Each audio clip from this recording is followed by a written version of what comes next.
انت دلوقتي على ميعاد مع الادرينالين. اظبط ساعة خوفك واسمعني. والحلقة دي جزء تاني، خد بالك دي كان ليها جزء اول موجود في القناة، كان موجود من الجمعة اللي فاتت. لو لسه ما سمعتوش يبقى تروح تسمعه وبعدين تيجي هنا تسمع الجزء التاني، عشان ما طولش عليك. وفي نفس الوقت في كتير حواليك خد بالك عايزين يسمعوا قصة، عايزين يسمعوها زيك. لا مش بشر، لا لا لا لا لا، ما تفكرش ان هم بشر. ايوه هم كمان زينا بيحبوا الحكايات، خد بالك عشان بيسمعوها معاك. المهم يعني عشان ما نطولش على بعض، سماعتك والقهوة بتاعتك او النسكافيه اللذيذ بتاعك وطفي النور ويلا بينا على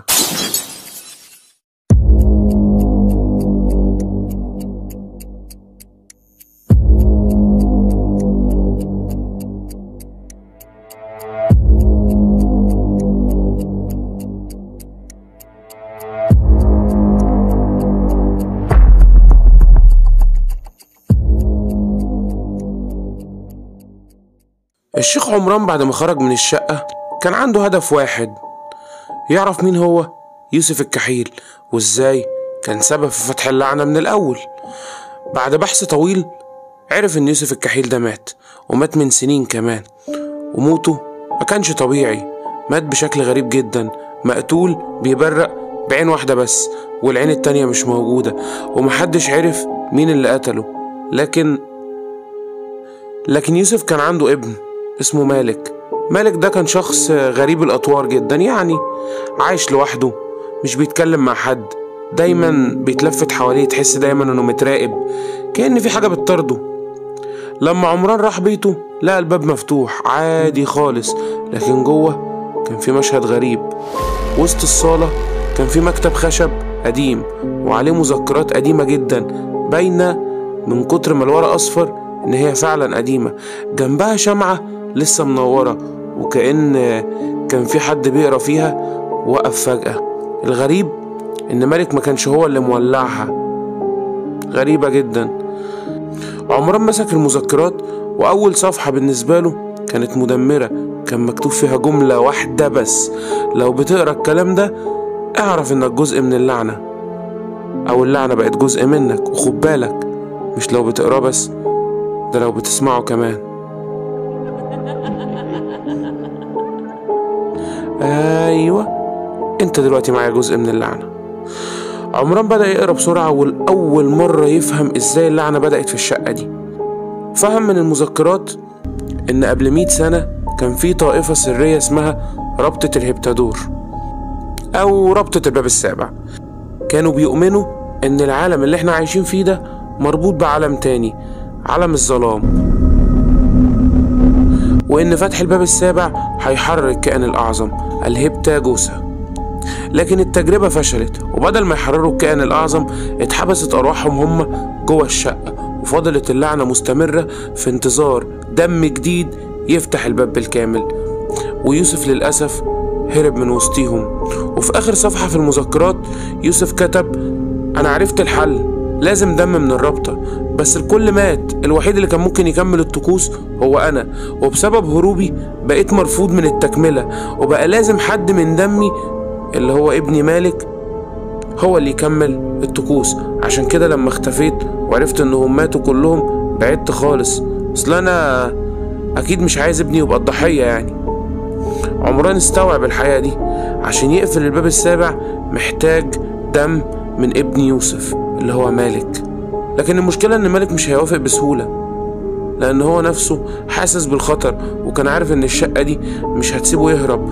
عمران لما قابله وفهمه كل حاجة، مالك كان متردد جدا وقال له بصوت مهزوز: انا يا عم مش عايز اي حاجة بالحاجات دي، انا مش عايز اي حاجة تربطني بالحاجات دي كلها. ابويا ده كان شخص مجنون، والبيت ده مش هيبطل يطاردني بقى، انا عايز ابعد عن الاوهام دي، وعايز ابعد عن تاريخ ابويا ده. لكن قبل ما يكمل كلامه كل الأنوار اللي في المكان اتطفت، وظهر على الحيطة جملة مكتوبة بالدم: الدم هيتاخد سواء برضاك أو غصب عنك. ايه ده؟ هو الكائن اتحرر ولا ايه؟ عمران قال الجملة دي جوه دماغه، كانش فاهم ايه اللي يجيب الجملة دي في بيت مالك. ودي كانت اللحظة الحاسمة بالنسبة لمالك، لأن الموضوع بيتطور وبيدخل جوه بيته، فكان لازم يرجع للشقة يقفل الموضوع ده تماما. هو الرعب ماسكه بس مفيش حل تاني. مالك اقتنع أخيرا بس كان متردد جدا وكان خايف جدا. عمران أخده ورجعوا للشقة، وكل خطوة كانوا بيدخلوها كانوا حاسين إن المكان مش زي الأول. تحس المكان ده بيبلعهم جواه. الهوا بتاعه تقيل جدا وفي ضغط كده خارجي مش عارف جاي منين. لما وصلوا للصالة عمران رسم دايرة طلاسم اللي هي عبارة عن دايرة بالملح جواها رسوم معينة بتمنع أي كيان شيطاني من التدخل، وبدأ هو يقرأ الطلاسم المعاكسة للسحر اللي معمول في المكان. مالك كان واقف في نص الدايرة، يعني أي تيار شيطاني هيعدي مش هيأذيه بسبب دايرة الملح اللي حواليه. وعمران قرب منه وخد سكينة صغيرة وعوره تعويرة بسيطة، وخد نقطة دم من صباعه حطها في نص الرسمة في نص ختم الطلسم. وأول ما الدم لمس الختم الشقة كلها بدأت تتهز، الأصوات بدأت تصرخ والأبواب كلها بدأت تتفتح وتقفل مرة واحدة، كأن كل الكائنات اللي محبوسة في البيت للأسف اتحررت. لكن في نفس اللحظة الباب السابع ده قفل لوحده. ايه ده؟ والجدران اللي كانت بتنزف بدأت تنشف والهدوء رجع تاني للمكان بكل سلاسة. معقولة هي دي النهاية والموضوع يخلص بالهدوء ده؟ يمكن. مالك من اللي حصل ده كله كان بيترعش، وعمران كان عارف ان الموضوع ما انتهاش. الباب السابع اتقفل، لكن السؤال بقى مين اللي جوه وايه اللي جوه لسه مستني الفرصة يخرج. اخر حاجة سمعوها كانت همسة جاية من الحيطة بصوت يوسف الكحيل نفسه.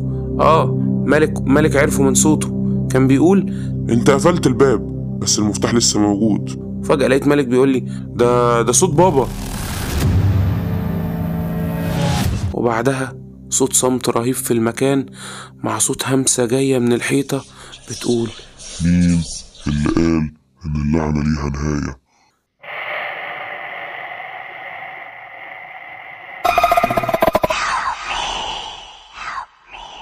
بعد ما الباب السابع اتقفل كل حاجة بقت هادية، هدوء مش مريح، هدوء كأن المكان بيحضر لشيء أكبر بكتير ويمكن أخطر بكتير. مالك كان مرعوب من اللي هو شايفه، حس إنه لسه مرتبط بالمكان وكأن الشقة ما ينفعش تسيبه يخرج سليم.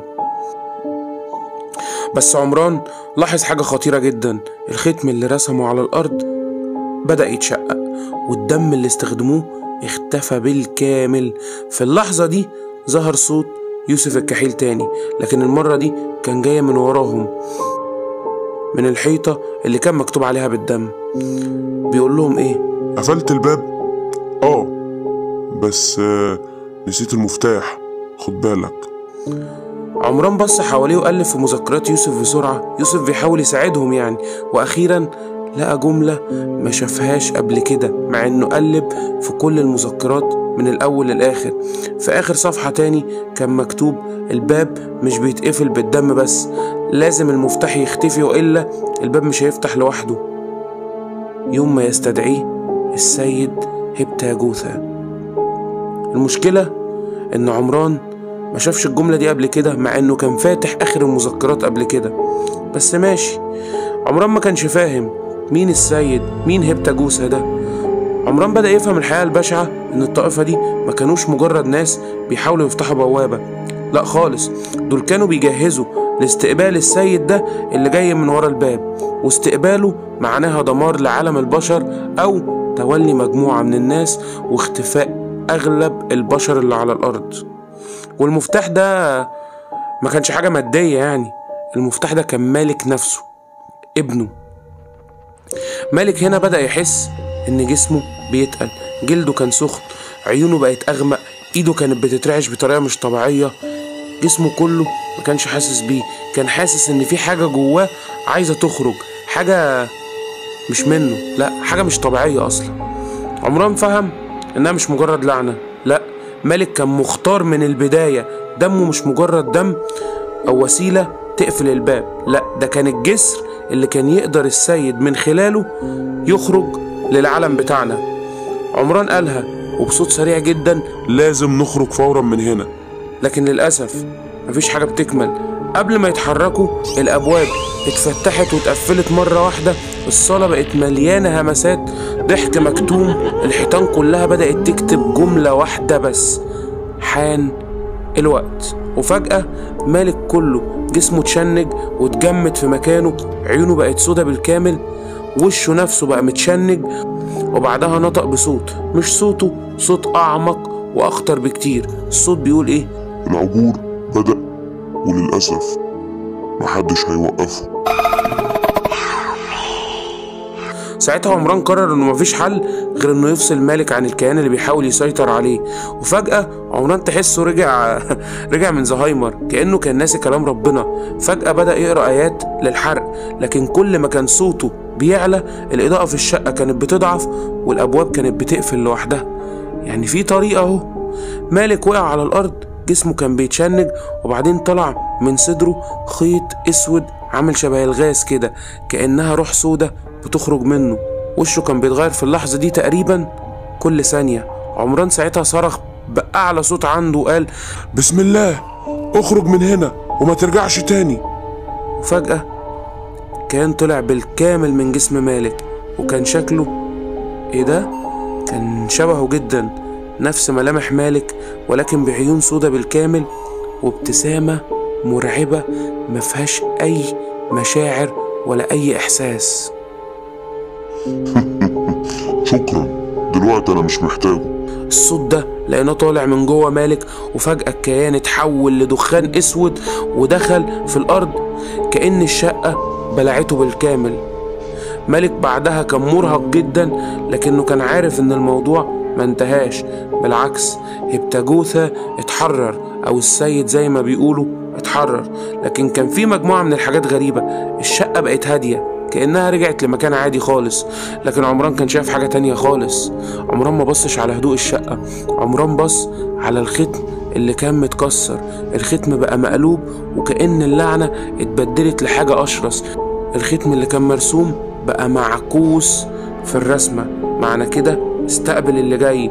وفجأة سمعوا صوت باب بيتفتح ببطء وصوت خطوات جاية من الممر، ولما بصوا لقوا شخص واقف في العتمة بعينين سودة بالكامل. عمران رد وقال له: خد بالك يا مالك، العبور لسه ما انتهاش، لسه معانا وقت. وفجأة ظهر الشخص اللي في العتمة ده، لكن الشخص ده كان لو سمعت لحد هنا ده الجزء التاني. الحمد لله الجزء التاني خلص. استناني في الجزء التالت والأخير من قصة الهبتادور. أما بقى لو ما سمعتش وجبت آخر الفيديو كده عشان تطنشني وبتاع، على طول كده ارجع شوف الجزء الأول وبعد كده بقى اسمع الجزء ده، هتعيش لك مغامرة حلوة قوي. واستناني في الحلقة الجاية. الحلقات بتاعتنا بتنزل كل يوم جمعة الساعة 8، مش بتوقيت القاهرة ولا بتوقيت السعودية، بتوقيت الأدرينالين. اللايك الشقي بتاعك بقى والسبسكرايب الجميل، واستناني الجمعة الجاية في آخر جزء من الهبتادور. سلام.